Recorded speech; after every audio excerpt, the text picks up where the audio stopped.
वर्ष 2022 में राजस्थान कर्मचारी चयन बोर्ड द्वारा शिक्षक भर्ती आयोजित करवाई गई थी और आयोजित करवाने के बाद ही लगातार यह भर्ती परीक्षा विवादित रही। इस भर्ती परीक्षा में विवादित प्रश्नों के चलते मामला हाई कोर्ट में चला गया था और मामले में हाई कोर्ट ने निर्देश दिया था कि इस भर्ती का रिवाइज आंसर की के द्वारा परिणाम जारी किया जाए, लेकिन हाल ही में इस भर्ती पर वापस रिवाइज परिणाम में स्टे मिल चुका है। उसी को लेकर हम आज चर्चा करेंगे। सर, कल इस भर्ती परीक्षा में रिवाइज परिणाम पर कोर्ट का स्टे आया है, क्या है पूरा मामला? नमस्कार। देखिए, Jodhpur honourable division bench high court माननीय उच्च न्यायालय से स्टाफ सिलेक्शन बोर्ड ने और ये माना था कि आंसरों प्रश्नों में कुछ त्रुटियां हैं लेवल 2 में और उसको रिवाइज करने की नीड है। और जो वहाँ डिवीजन बेंच में जोधपुर उच्च न्यायालय में जो केस लगा था उसमें जो अभ्यर्थी थे, जो सारे पिटिशनर्स थे, उनको जीत मिली थी और स्टाफ सिलेक्शन बोर्ड ने रिवाइज रिजल्ट के लिए एक एक्सटेंसिव वो कमिटी का किया था गठन, जिससे कि जो क्वेश्चंस रॉन्ग थे उसमें उनको चेंज किया जाए और रिजल्ट को रिवाइज किया जाए। इसके अलावा कोई आदेश नहीं था। कुछ अभ्यर्थी जो सेलेक्टेड कैंडिडेट्स थे वो इस ऑर्डर के अगेंस्ट माननीय माननीय माननीय डिवीजन बेंच में गए और सितंबर के महीने में माननीय डिवीजन बेंच में चीफ जस्टिस महोदय द्वारा ये आदेश दिया गया था कि जो जिन्होंने अपील करी है उनको कोई नुकसान ना हो, पर रिजल्ट रिवाइज होगा। मतलब रिजल्ट के ऊपर और वो रिजल्ट के रिवीजन के ऊपर कोई रोक नहीं थी। कल माननीय जयपुर खंडपीठ में एक और केस हुआ, एक SAW हुई, स्पेशल रिट अपील, जिसमें उसी ऑर्डर को जो पहले सिर्फ एपेलेंट्स को बेनिफिट दिया गया था वही सेम ऑर्डर को अप्लाई किया गया, बट उसमें एक लाइन नीचे लिखी हुई आई है कि जो माननीय सिंगल जज महोदय का ऑर्डर था, जिस ऑर्डर के तहत रिजल्ट रिवाइज होना था, उस पर स्टे लगा जाए।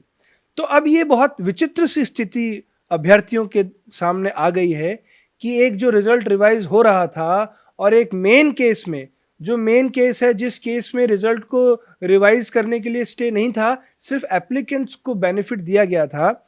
तो ये दूसरे केस में जिस केस का फैसला, जिस केस में इंटरिम ऑर्डर मेन केस के आधार पे दिया गया है, उसमें जो स्टे की लाइन आई है उससे जो रिजल्ट का जो रिवीजन है उस पर प्रभाव पड़ सकता है। इसलिए हमने उसको अध्ययन किया है और उस पर हमारी जो टीम है उसके साथ विचार विमर्श करके इस पे आगे की कार्रवाई के लिए हम प्रोसीड कर रहे हैं।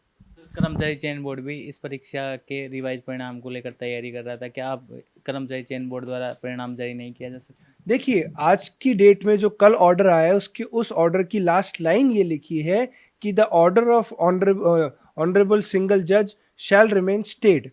तो ये जो लाइन है ये हम जो अभ्यर्थी हैं, जो याचिका करता है, उनको तो नहीं सुना गया। ये एक्स पार्टी ऑर्डर हुआ है, वो क्या किस बेस पे हुआ है पता नहीं।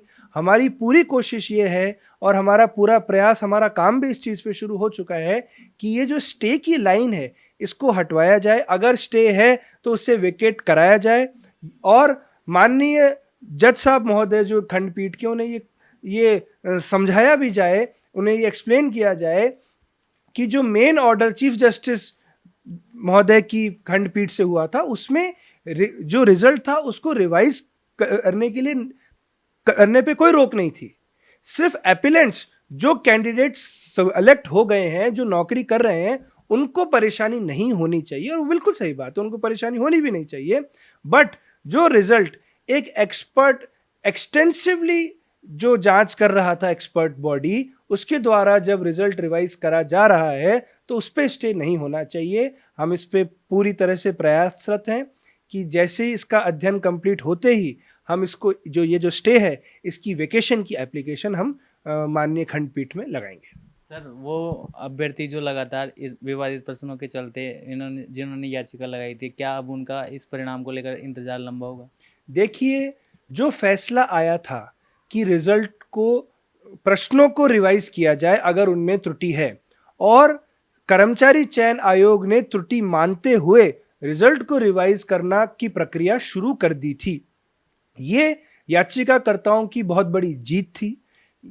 हमारे वकील जितने भी एडवोकेट्स थे इसमें, इस केस में इन्वॉल्व, जोधपुर में भी, जयपुर में भी, उन सब की एक बहुत बड़ी जीत थी। अब दूसरे पक्ष के कैंडिडेट्स जिनको कुछ प्रॉब्लम थी कि अगर रिजल्ट रिवाइज हो जाए तो उनकी नौकरी पे कोई बाधा आ सकती है, वो कोर्ट गए और माननीय चीफ जस्टिस महोदय ने एक फैसला दिया कि एपिलेंट्स को परेशानी ना हो, पर रिजल्ट की प्रक्रिया, रिजल्ट जो रिवीजन है उसकी प्रक्रिया चलती रहे। उसी के कंटिन्यूएशन में अगर कोई ऑर्डर आता है और उसमें स्टे लिखा आता है तो उसको वेकेट कराना बहुत इंपॉर्टेंट है, क्योंकि अगर उसको वेकेट नहीं कराया जाएगा तो रिजल्ट जो रिवीजन की प्रक्रिया है उसमें डिले होगा। और हम बिल्कुल नहीं चाहते हैं कि जो रिजल्ट का जो रिवीजन हो रहा है उसमें लेवल 2 में जो स्टाफ सिलेक्शन बोर्ड पूरी तरह से तैयार भी था, उसमें कोई भी डिले हो। इसीलिए डिले को खत्म करने के लिए ताकि अभ्यर्थियों को कोई भी टाइम का लॉस ना हो, इसलिए जो ये स्टे आया है इसको तुरंत वेकेट कराना जरूरी है, क्योंकि ये स्टे इनिशियल केस का नहीं है, ये सब्सिक्वेंट केस का है, तो इसमें शायद आसानी भी बहुत होगी। तो ये थे हमारे साथ अधिवक्ता आनंद शर्मा जो लगातार इस मामले को देख रहे हैं। इन्होंने शिक्षक भर्ती लेवल 2 में विवादित प्रश्नों की याचिका भी लगाई थी और अब हाल ही में जो कल स्टे आया है उसको लेकर भी इन्होंने आज जानकारी दी है। मैं सुनील कुमार, कैमरामैन सहयोगी रमाकांत शर्मा के साथ द नगरी मीडिया।